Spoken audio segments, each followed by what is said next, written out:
that first month I opened my business, I didn't do a single job. I mean, I was running 16 jobs by myself from May until about November that first year. Wow. So, I probably stretched myself a little thin through that, and I think that was probably just a lack of experience. You got a lifetime supply of one item. It can't be money. What would that item be? Man, I'm going to say, ooh, that's tough, man.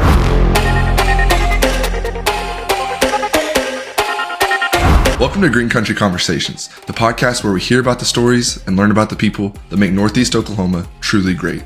I'm your host, Maverick Pitchford, owner of Bison Ridge Insurance, and today we're going to have on a business owner who truly knows what it means to balance family, ambition, and passion and turn it into a successful business. But first, let's take a minute and hear from our sponsors. Hi there.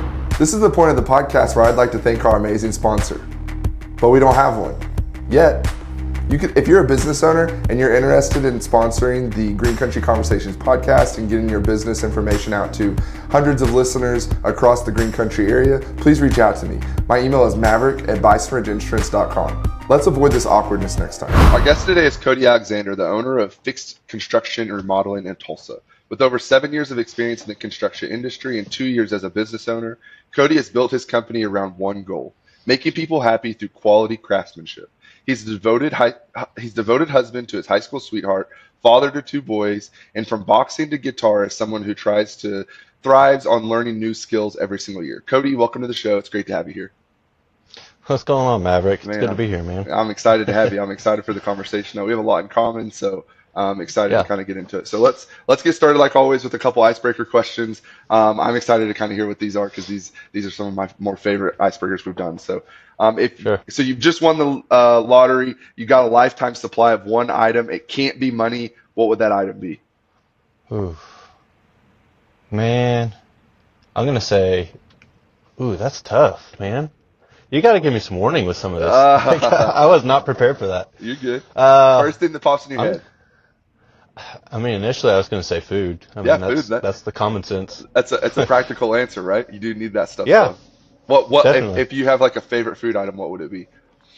Oh yeah, it's definitely going to be a steak of some sort. Yeah, that's right. For sure. That's exactly what I would say. So, okay. Yeah. You can probably answer this one a little bit easier. If you could only keep one tool in your toolbox for the rest of your career, what would it be and why? Oof. Maybe like the most versatile tool. I mean, I'd probably say an impact, I guess. Yeah? I mean, You do so much with it? yes, I mean, I feel like it's very universal. Every Right. trade uses it one way or another. I don't know, that or a saw, one of the two. Yeah, that's good. Those Yeah, are that's both good. pretty important. Yeah, right, exactly. Yeah, that's a great answer. So I know we had mentioned earlier in your intro, you mentioned it in your pre-podcast information you sent me. You're really big on learning a new skill every year. So I know you've mentioned boxing, you've done guitar. I'm sure there's other skills that you've learned over your lifetime. If you could take one skill you've learned over the last few years and turn it and spin it into a new career, what would it be? Which skill would you pick? So you can't be you can't do construction. What skill do you think you could spin into a new career? Man, I kind of battle between two of these because I think one of them is realistic and one of them is maybe not so much. Yeah. So I'm still learning guitar. Like Okay. I'm not a professional by any means. I'm literally just using an app on my phone and cool. just like trying to figure it out myself. That's awesome. So I think that would be really cool to do something like that. More practical, I would say something I really enjoyed when I was going to school for business was the marketing. Yeah. Just learning how it all works and like it kind of gives you like a more creative side. Like you can get creative with what you're doing. Like I've seen some of your stuff. Yeah, I love what you do because it's that. kind of like a good like laugh. Yeah, everyone can laugh at. definitely. And I think that really gets people's attention. For sure. So I have thought about going that route. Yeah.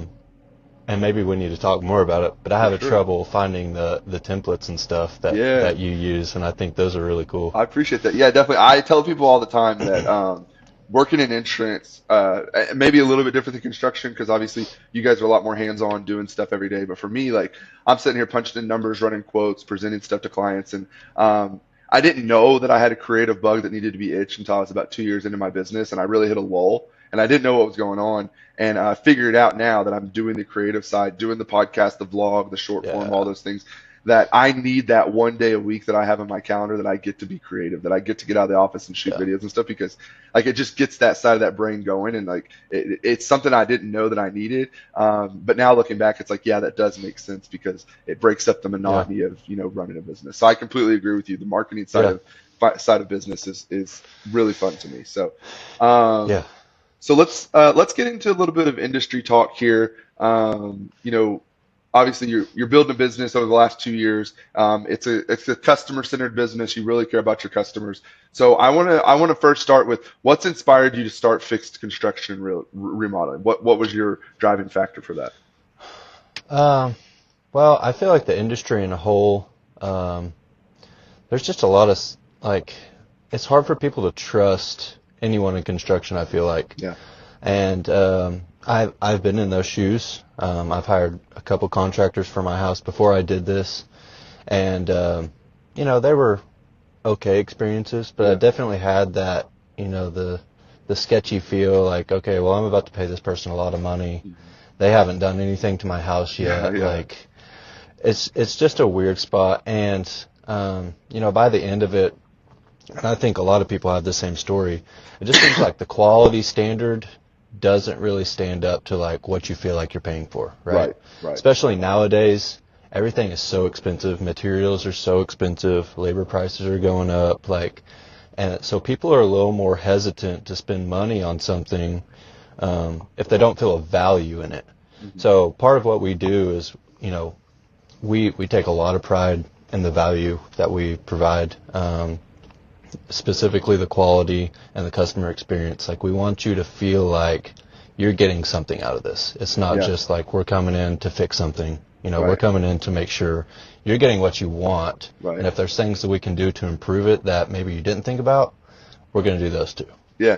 No, that's great, man. So it's I mean, that's a great answer. I think that whenever you go in with the honesty like that and you're really trying to make a difference, that's where your business really starts to thrive. Because if you're true to that, people can obviously see it throughout everything you do in your business, right? How you respond to emails, how you answer the calls, you know, how you do the actual job. You know, I think all of it, it's a, you know, kind of a thread of the same consistency throughout all the processes. So absolutely. And I think that's part of the reason we've really done so well is, you know, we're really good at building that trust early.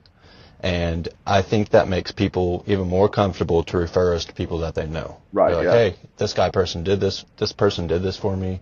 Really loved him. Trust him throughout the process. Like, they gave me what I wanted. Yeah. There wasn't a surprise bill at the end of the project. Yeah. Like, if there was things that came up, obviously we discussed them when they came up, not just a surprise bill at the end either. That's important. The communication's huge. Absolutely. How do you define quality craftsmanship, and why is it so important to your business? You've kind of already hinted on it a little bit, but I'd love to dive a little bit more deep into that. Sure. So for us, I think as far as quality goes, so I didn't actually put this in my my pre-survey, whatever. So I was actually a quality control inspector at a manufacturing company here in Sapulpa. Awesome. So I did that for a couple years, and what that did for me was I was already really good about, you know, trying to do things by the book anyways. Yeah. But that really made me like, okay, if it's not perfect, then it's not going to work for me pretty much. And so it built that mindset in me, and that was, I guess that was about 4 years ago that when I quit that. So that mindset just kind of carried on with me until, I mean, even now, I like to treat people like if this work was being done in my house, right? If I don't like it, we're going to redo it. Yeah. I mean, that's just the way it goes. And my guys know that. Like, and we've gotten to the point where, most of the guys, and I've had to let a lot of people go just because the quality standard isn't there. Yeah. But most of the guys I work with now, they know what I'm looking for, and they know I'm going to come around and check at some point. And so most of the time, if they see something, they're going to do it before I even get there because that's awesome. They know I'm going to make them fix it anyways. So, they're like, might as well go ahead and get it done. That's awesome. Yeah, man. I mean, it's just going to save time. Let's just do it now. Do it right the first time, right? Exactly. Well, that's awesome, man. That's awesome. What steps do you take to ensure your customers' happiness in every project? You kind of already talked about this a little bit, but how are you ensuring that throughout the whole process, the client feels like they're engaged and they feel like they know what's going on, not getting those random bills at the end? What is your kind of approach to handling those situations? Yeah, so I think without giving out too much business strategy. Yeah. I think a lot of it has to come down to how you schedule the project. Right. So like keeping them involved is a very important aspect to running a project. So right. Obviously when you start, you're like, okay, these are the things we're going to do. And I think everyone should do this anyways. Anyone that's a contractor, we do something that's a daily update. So, every client, every day, they are sent a message through our CRM. Hey, this is Cody. This is what we plan on doing today. This is about how far we plan on getting, and this is what we plan on starting on tomorrow. That's awesome. If you have any questions about this, this is about the time that we need to discuss that, so we're not hitting any speed bumps, moving forward. So what that does is helps the project move forward quicker. Obviously, you want to start introducing, selections as far as like flooring, paint colors, tiles, stuff like that, and it just makes the process a little more seamless. Yeah. I think that's something that a lot of people miss is just the communication factor, and I mean if you can nail that down, it makes everything so much easier. Right. Everything. Yeah. No, I agree. So I think it's just. Go ahead. Sorry, go ahead.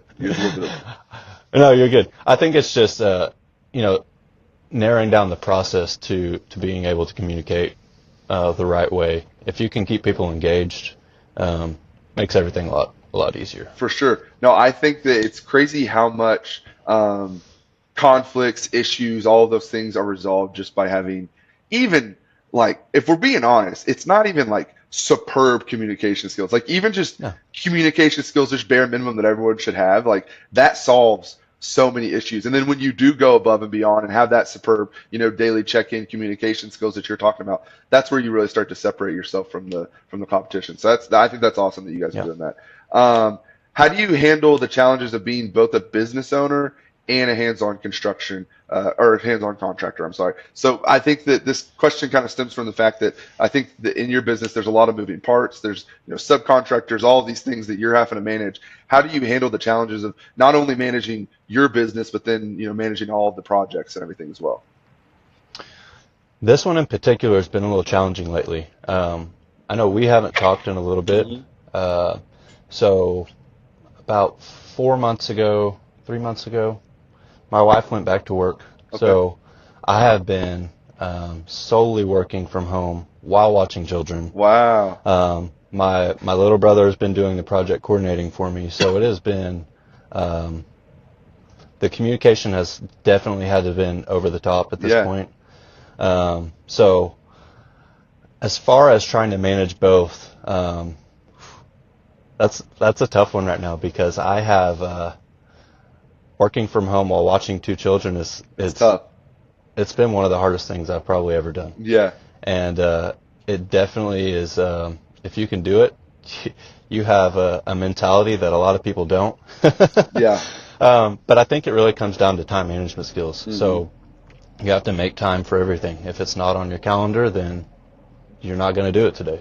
Yeah, exactly. So, I mean, I don't care if it's the gym. I don't care if it's, some people a little more, what's the word? Dedicated. Some people a little more dedicated, and they'll even schedule out like their meals and stuff like that. I have all my meals scheduled out on my calendar every day. That's awesome. Because I'm big in fitness too, so like I try to stay healthy, and I'm trying to gain weight. So like if I miss a meal, it's a big deal. Yeah. I'm not getting the calories I need.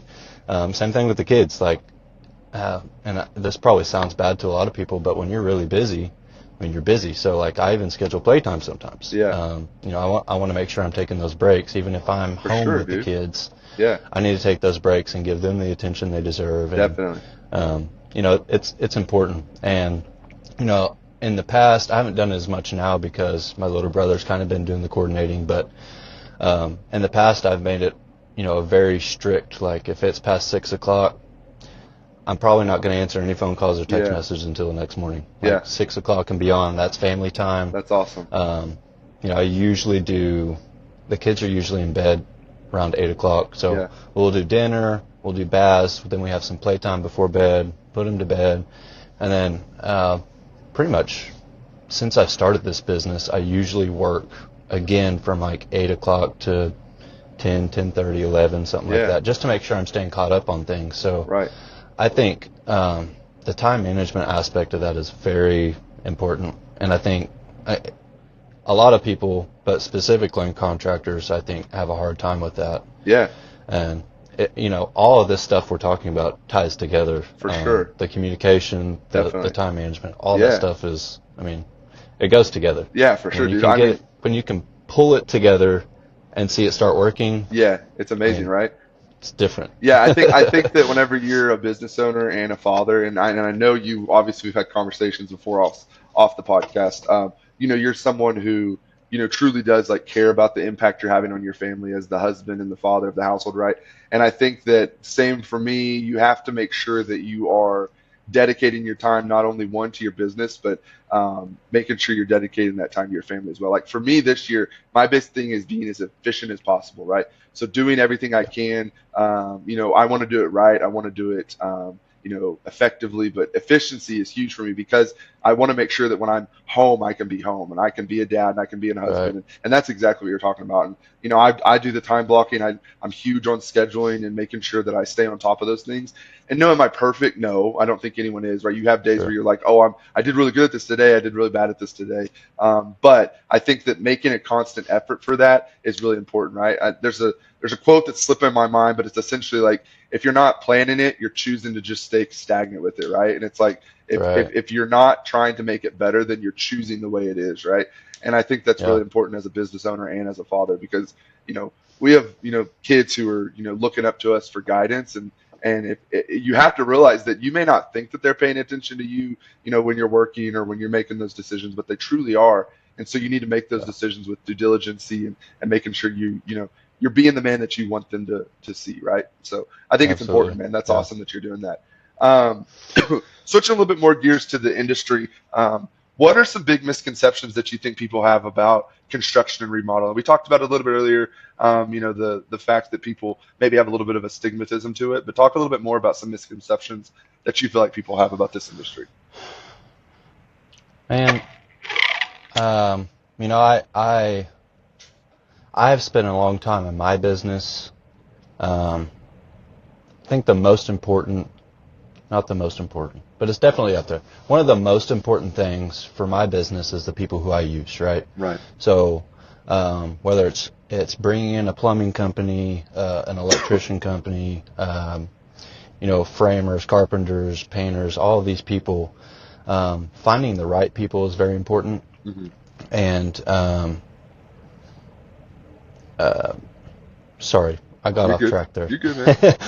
Can you repeat the question again? Yeah, we'll run it back.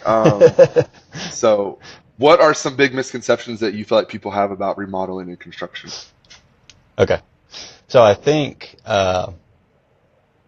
everyone has either heard or they have a story about, a bad contractor, right. Whether it's, an actual GC or a plumber or, someone didn't seal their shower correctly, right. Whatever the case is.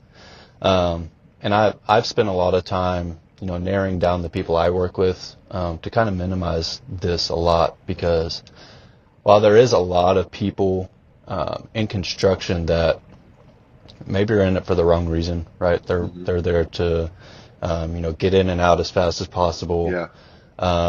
They're just there for the money. They don't care about the client, whatever the reason is. There are still people in the industry that do care. Yeah. They're there for more than just a paycheck. Yeah. I can't speak that for everyone, obviously, right. But there are people that are in this industry that still care about the quality that's produced. And for sure. For me, it's like you can go and look at, and we can get into this really deep, but like just to put it lightly. So like if you can go and look at just an example. So like the quality of the architecture on some of the churches that are in Europe, right? So you see these big, beautiful buildings and like all this stuff carved into the stone and like, so like there's nothing that's built like that anymore, right? No, yeah. So like, not that, and finding the people to do that now is pretty much impossible. I mean, that's artistry, right? Right, exactly. So like the simple quality that we should be able to do nowadays, I mean, there shouldn't be. Right. It's very simple stuff compared to what they've done in the past with less tools, with less, like, we should be able to do so much better. But everything nowadays is based on just building things cheap, right? Yeah. So you want to build this house as cheap as you can. Obviously, you want the quality to be there, but you know, you're going to sacrifice a lot to get you know, the payments and stuff down, right? No, So, you know, I think that's the biggest misconception is like there are some people out there that you know, are in it for the wrong reason, but there are still people in this industry that really do care, and they want to help.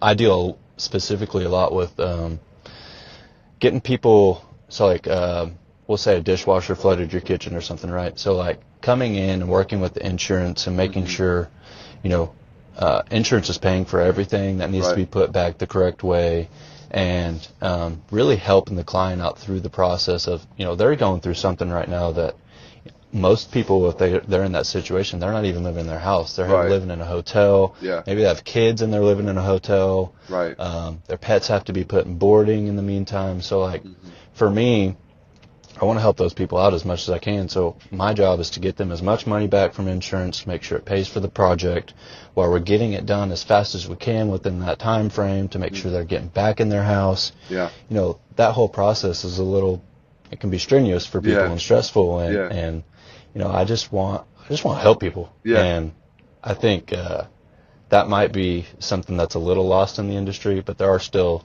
some that they do care. That's awesome, man. That's amazing. I think that something you mentioned, and I think about this a lot with my business, is when you're the business owner, especially like a business like yours or mine that you've created, it's not a franchise, anything like that. Like you created this, like this business. I think of my business as like a baby, right? Like I've created this baby out of nothingness, right? Bison Ridge Insurance. There's not another Bison Ridge Insurance in the world.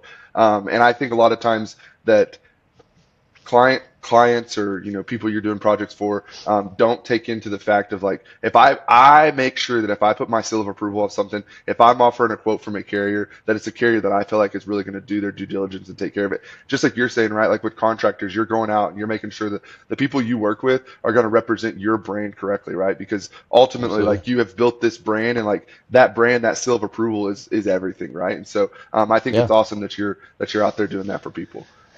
Yeah, and I think a lot of it comes down to obviously setting the standard as well. Like, you know, if there's a standard within the company, that's what we go by, and we don't. There's no waiver there, and obviously training the people to make sure they understand what the standard is. And like this is what we live by, and this is how we get work. You know, anybody can get work, but getting the right work and doing it to the best of our abilities, that's what makes us get more work than most people. Right. Yeah. No. Yeah. And we're able to help more people, and you know, it's a big vicious circle, really. At the end of the day, the better you do, the more work and the more people want to use you. Right. Right. Exactly. So, well, how are you keeping up with those industry trends and the standards that you're in your work, right? Because I think no matter what industry you're in, you should always stay on top of like learning, and no one's ever, even the masters have things to learn, right? Because there's new trends coming in and there's new things. So how are you keeping up with standards and all of that with the industry you're in? So I think two things I watch often. There's a couple people I watch on YouTube that are pretty informative. They're more marketing stuff, so I can keep on top of those trends and kind of what people want to see, and you know, what people are interested in, stuff like that. I also think, not that I spend a ton of time on there, but I think TikTok is kind of an important role as well. You know, it makes it easy to quickly connect with people that are in the same industry, and maybe they're just doing like a simple walkthrough on something they're doing, maybe a couple projects, and you see something that maybe catches your eye that they've done on a couple different projects, and it's like, okay, well, maybe this is something people are starting to do, or I think TikTok's pretty good for that, in the fact that people are kind of sharing what they're doing at that time, where YouTube can kind of be, it might be something that was posted a year or two ago, but maybe it's still relevant. Is relevant, but maybe not. I think TikTok is, most of those videos are pretty recent that pop up. Yeah, no, so I think it makes it a little easier.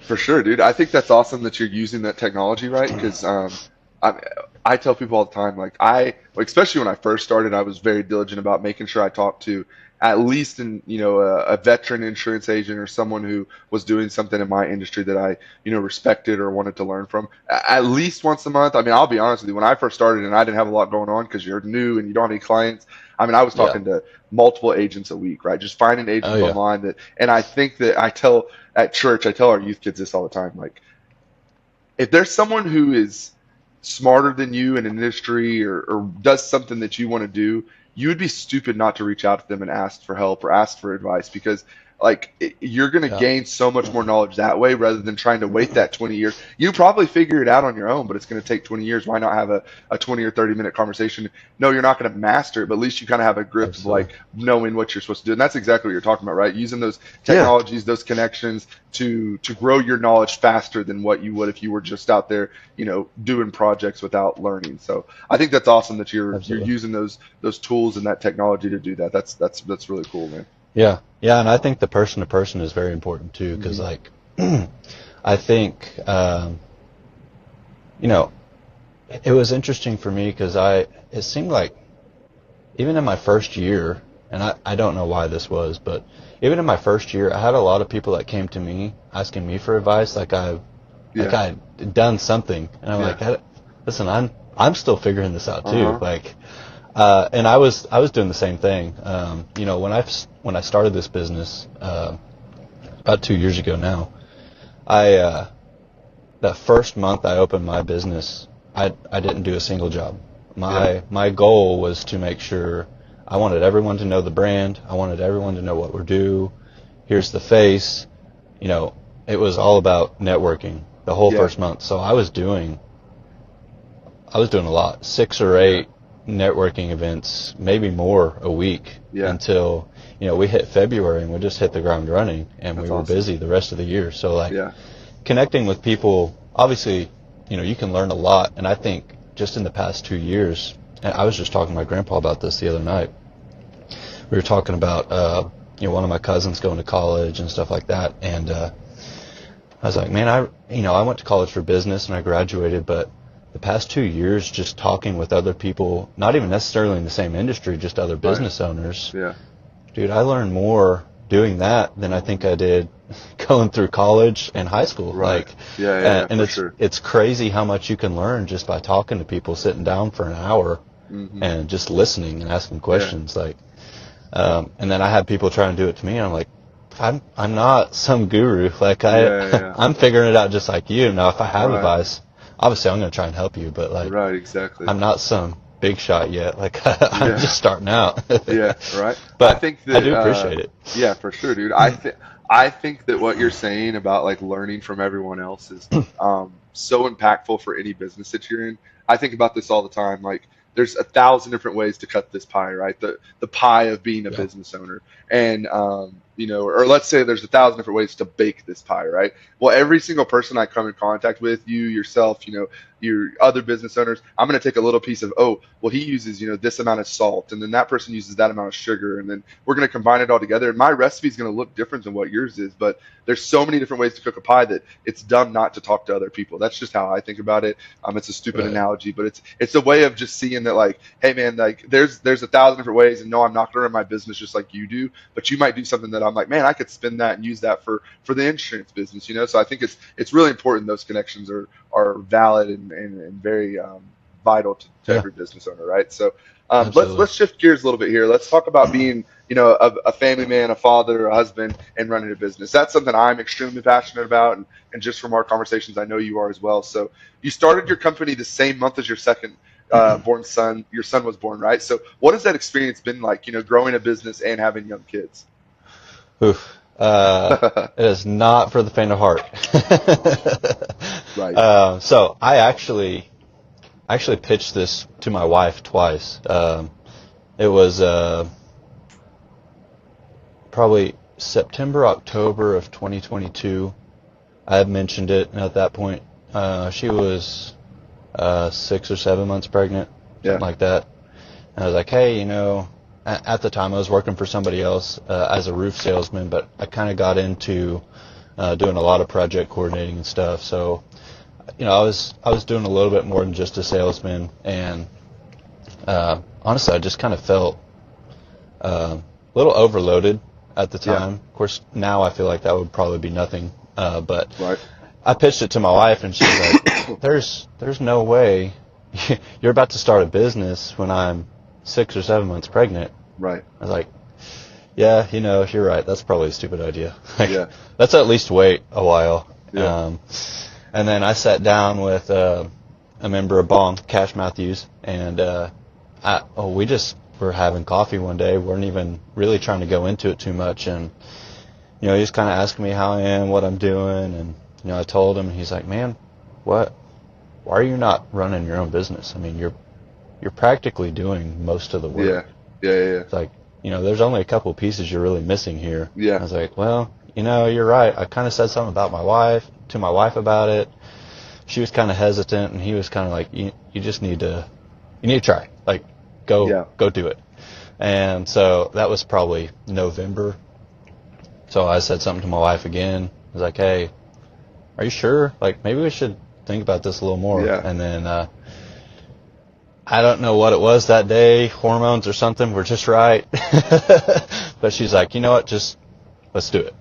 That's awesome. So, I went to work, that day working on, I was staying up late at night after everyone went to bed. I was working on logos and, trying to get some marketing stuff figured out, filing for LLC, getting insurance figured out, doing all the stuff just to kind of get ready. So, I did this, that was November. So I launched technically January 1st of 2023. Okay. So, I kind of wrote a whole business plan and did all of that within a month, just working late at night. That's amazing. And it was, so I started at January 1st. Baby was born January 28th. Wow. So I had a couple weeks to kind of, do some networking and stuff, obviously, and, get the word out a little bit.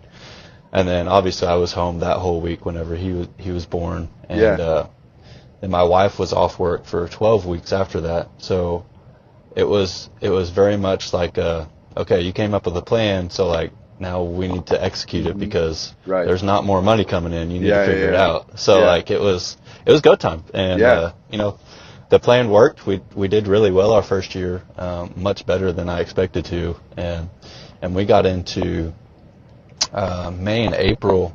I mean, I was running 16 jobs by myself from May until about November that first year. Wow, so, that's awesome. I mean, we got extremely busy. You got after it. Yeah, I was not expecting that, and I probably stretched myself a little thin through that, and I think that was probably just a lack of experience. Trying to figure out how much I can handle and how much I can help other people without taking value away. Right. And I felt like some of those situations, and I think that's just part of learning. Some of those situations, I think I would have rather done things a little different, just to give people a little more attention. At the time, I didn't have that process of, the daily logs. This is what we're doing. This is how we're going to do it. This is what we plan on starting on. Right. None of that was in place. I was just trying to stay afloat at this point and make sure, nothing was going crazy. Everyone had their materials ready. I didn't want any slack in any jobs. And that November is when I hired my younger brother to help me out and start running some of them. And, I don't know. It was, it's a lot. And then, I think, through that process also, something I really noticed, I was obviously working a lot. I was leaving before the sun rose, and I was getting home about when it was going dark. Yeah. So, going back to, how that ties into family time, I was very strict at that time. Making sure phone calls, everything is done by 6 o'clock. Like, that's awesome. I don't have much time, but the time I do have with you guys is going to be very intentional. And, I want to make sure my wife gets the attention she deserves and my kids are getting the attention they deserve. And, I don't want it to seem like, dad's just working and he's never home. I don't want that to be a thing. Yeah. So. Well, that's amazing. I think that as someone else who strives for that, it's one of those things that you have to remind yourself, because I'm sure you're like myself. I'm extremely hard on myself about, the time that I spend with my family, and you're hard on yourself to a point where you can convince yourself that you're not doing good, right? But the fact that you're actually having those mental conversations and thinking about those things and making time for it, that means you're doing it, right? Because all we can do is make an effort towards that. Because the other side of the coin is you don't think about it at all, right? And that's not what we want for our family and for our kids and for our wives. So I commend you on just thinking about those things, because I know as a business owner how hard that is. And so way to go, man. I know that's incredibly impactful for your family. So talking about that, how does being a father influence your approach to running a business? Well, and I think, we probably kind of touched on it already a little bit, but, I think the paradigm that comes with being a contractor, like, making sure they understand the importance of integrity, right, and honesty with people. And, don't get me wrong, there's always situations in construction that pop up. It's nearly every job, right? We're going to run into something that wasn't planned for, right? It doesn't matter what we're doing. Something is going to pop up that we didn't plan on. Yeah. So, making sure the clients understand that we're really honest, we're doing things with integrity, as well as, like, something my dad was really good at, I think, was, I guess, teaching hard work, right? Mm-hmm. So, like, how dedicated are you? There's nothing that you can't do as long as your mind is in the right place, right? So if you think you can do it, you can do it. Right. And as long as your mind is, I think the whole mentality thing, like, that's its own, I could go on about that for a long time, I think, but I think that might be one of the most important things I've ever learned is, like, your mind controls everything. Your thoughts every day, the things you say to yourself, the things you say to other people, the things you believe about yourself, the way you see yourself. Like, it can come down to, like, it could simply be just like the clothes you're putting on every day and how they make you feel, right? There's so many things that go into that, and how it makes you think. And that's something I really want to carry on to my kids is, like, and also, like, I wrestled for several years, and I think there's a mentality that builds in your head, like a never give up, I'm very determined type thing. And, I want that to be something that they carry on. But I think it's kind of a fragile thing too, that you can easily overdo it, especially on younger kids, because they don't really understand it yet. But, for sure. And of course, I'm still figuring it out. I'm a young dad, still have young kids, and I'm still figuring out the best ways to do that. I don't have an answer for everything. No, by any means. No. But I try and keep that in the back of my head, like, everything I do and everything I say, like, that's something they could remember, right? It could be something so small, but that could be the one thing they remember you saying all day long, right? Yeah, exactly. So, like, making sure you're saying the right things, and obviously teaching them the things that you think are very important at a young age. So, by the time they're 20, 18 even, maybe they're in high school sports, like, they already have that mentality of, like, I don't care who you are. Maybe it's in sports. I don't care who you are. If you're lining up against me, I'm going to beat you.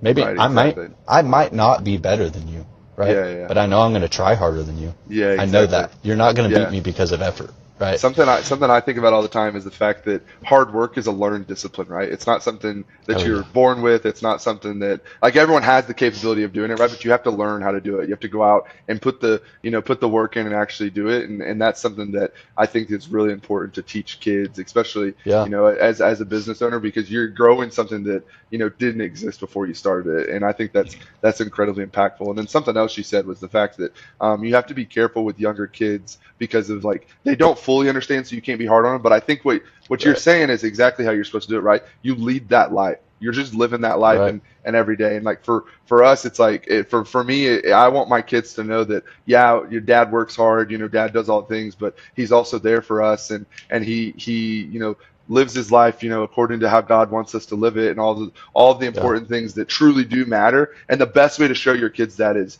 just by living that life yourself. And what's cool about that is like, as you do that, not only are you leading that example for your kids, but you're also like, you're just being a better person, and you're living a better life, and like your life is better because you're trying to live for your kids. So like when they say like kids really do make you a better person, and I truly believe that, because of like that, like they are the greatest motivator to be a good human being, right? And I think that's super, super awesome. So, man. And I think touching on that too, like that whole aspect is good, but there has to be a consistency behind it too. Yeah, I think, I mean, the mentality of going out and doing it, like trying your hardest, that's great. But if you only do it one day, that means nothing, right? You have to get up every single day. You have to do what you're supposed to do. I don't care if you make a list every day. You make sure whatever's on your list. Me and my team, every guy I have on staff, we've always done power lists. So you wake up every day. Usually, so the way I have them do it is I have them write down 5 things. So 3 of them should be job related, right? These are no matter what you have to do, these are non-negotiables. You have to get these 3 things done today, right? I don't care if it's just calling the client, picking up materials, whatever. You have to get those done. And then the other 2 should be for yourself. So what's something you can schedule on your calendar today that's going to make you better tomorrow, right? I don't care if it's reading 10 pages of a book, going to the gym, maybe following a diet, drinking water, whatever, right? Learning a new skill, learning guitar, whatever. Like there's a quote, I'm trying to remember who it is. I think it's The Rock. But he says something about, and I'm going to butcher this quote really bad, I know I am, but something about you should be spending as much time on yourself, working on yourself, as you do working for someone else, right? So like, what good is it to work your whole life for someone else and never be able to live your life, essentially, right? Where if you're spending even a third of your time trying to learn a new skill or doing something that you like, I think it changes the way you see a lot of things as well. For sure. But also enjoy your life, You should be able to enjoy some things and not just work your life away. No, I agree completely. Well, man, that's great stuff. That's the kind of stuff that gets me excited and gets me fired up every day, because it's like raising my boys to be better men than myself is like one of the most passionate things that I have going for me. And so it's like, I run a business, and I'm trying to be successful, and I'm trying to make money and all those things. But like, ultimately, I want my boys to just see every day that dad went out there and tried to do it, right? And I think that a lot of times there's a lot learned in the failures, right? I think a lot of times that like my boys will see me go out and, no, dad didn't do it very well today. Like he didn't do, maybe X thing that we were really trying to get done, but he worked his butt off trying to get it done, or, whatever that is. And I think that's really important, because then you show them that the next day you're going to wake up and, try it again. So I think that's incredibly important. So you think it's important for them to see the failures that you make as well? I agree completely, because they're not going to be perfect, right? No one's perfect. And so it's like, if they think, if I somehow put out a persona that I'm perfect to them and that I never mess up and dad never makes mistakes, then whenever they do inevitably make mistakes, because everyone's going to make them, they're going to be like, man, I'm not as good as dad. He never did this. He never had dark days. He never had days where, he was vulnerable or whatever. And like, that stuff that, like, for me is incredibly impactful, because as being a man, right, you're raised a lot of times to be, strong and not have the emotions and have bad days and go through darkness. And so that's like why, no matter what, like even if it's like the content I'm putting out, like the vlog series that I do, like I'm very transparent and like, hey, we had a bad month.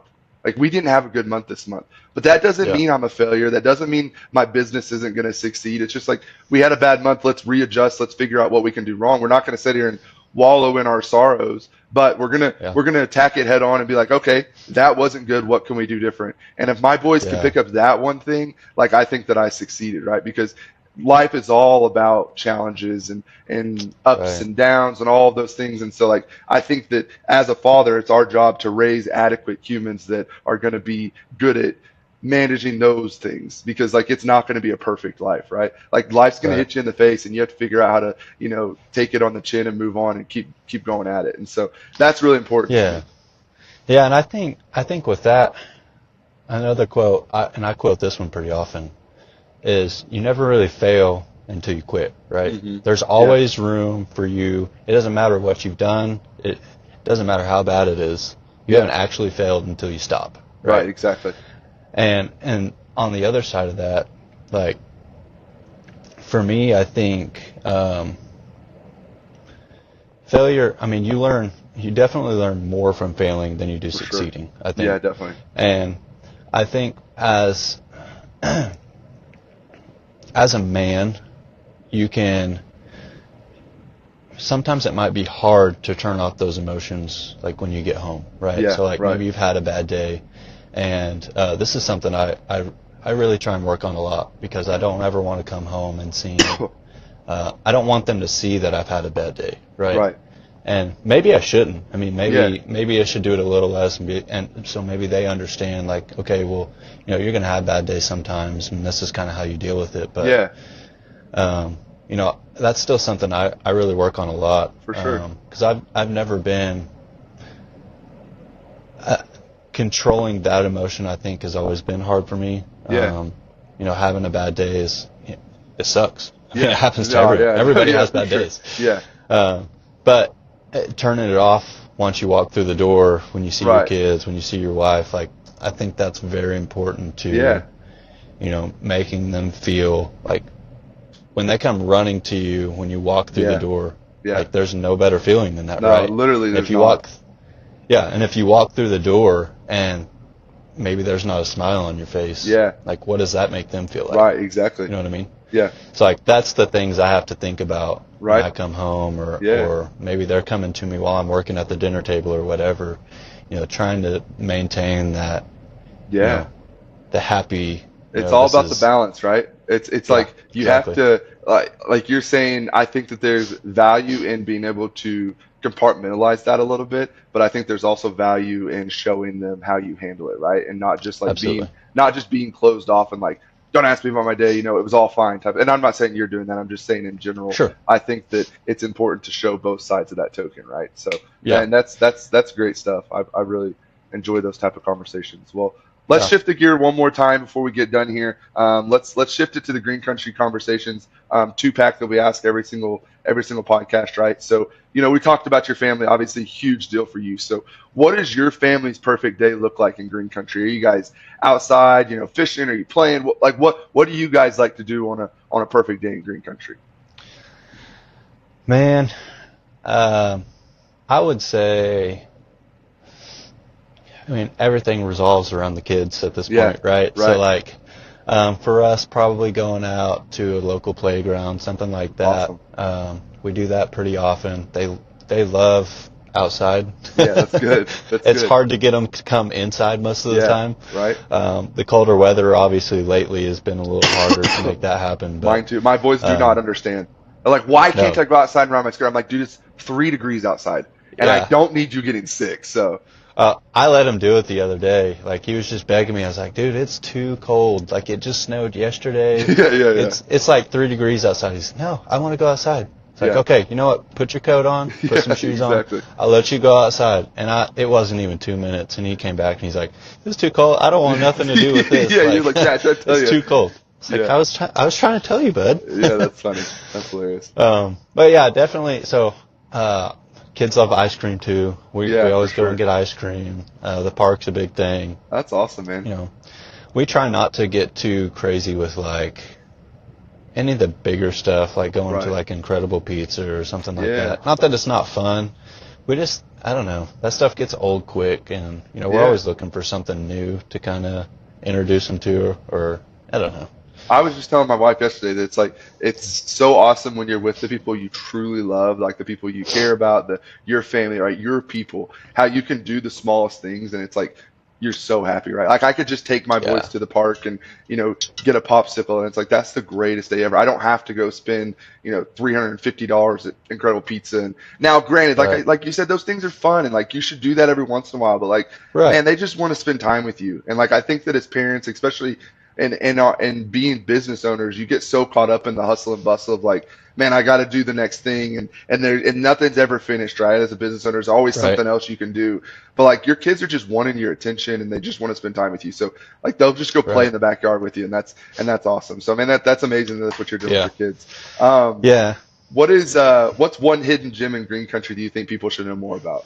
Like what's like your guys' like local spot that you like to hit up that's not a giant franchise?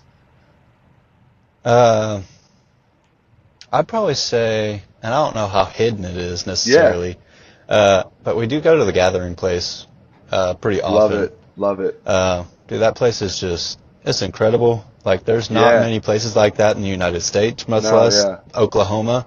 Yeah.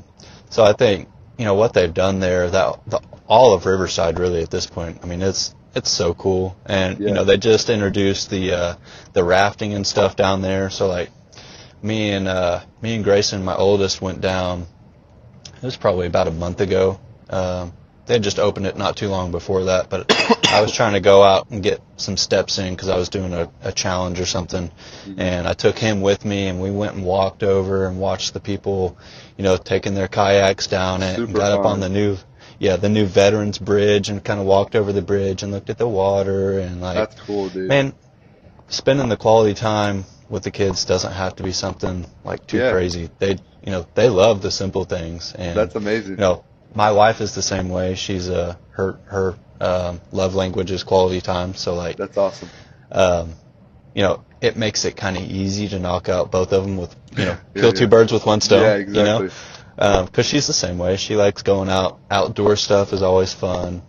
So the Gathering Place has been a really cool place. That's amazing.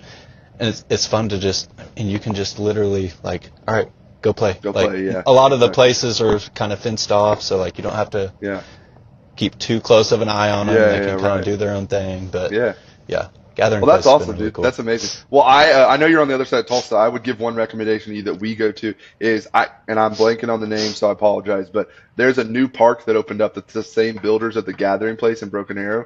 It's in the first phase, so it only has the playground right now, but it's like those real nice playgrounds that are at the zoo and at the Gathering Place. So definitely give it a Google and maybe make your way over this way. It's in Broken Arrow. It's behind one of the elementary schools, but they're doing a whole thing. It's going to be like literally like a mini Gathering Place once they finish. I mean, of course they have like 4 or 5 more years before they're finished, but they're going to have big ponds and courts that you can play basketball and pickleball and all that stuff. So definitely take the kids over there and take a look at that when it warms up. Yeah, I'll have to look into that one. Yeah, for sure. Well, man, I appreciate you coming on. Let's give the people one last thing. Let's let them know how the best way to contact with you, get in contact with you, either on social or the best way to contact your business if they're looking at possibly using you for, a construction project they have coming up. What's the best way for people to get in contact with you? Sure. So anything social, Facebook, Instagram, we're even on TikTok. We've got some cool videos on there. Our handle on all of those is Fixed Tulsa, Fixed Tulsa. And then I still use my personal phone for business stuff. So my phone number is 918-521-0121. If I don't answer, I'm probably with a client. Try not to answer the phone while I'm with people, obviously. So just leave a message. I will call you back, unlike a lot of people. That's something we do pretty good is we follow up. So, any of those places definitely would work. Awesome, man. Well, Cody, I appreciate it. Guys, if you have not already, please subscribe to the YouTube channel. Give this a like and share it with one of your friends. I think this was a really impactful conversation that we went into a lot of different areas, and there's a lot of good left in here. So follow along for more podcasts. We come out every Thursday. Thank you guys so much, and we'll catch you on the next one.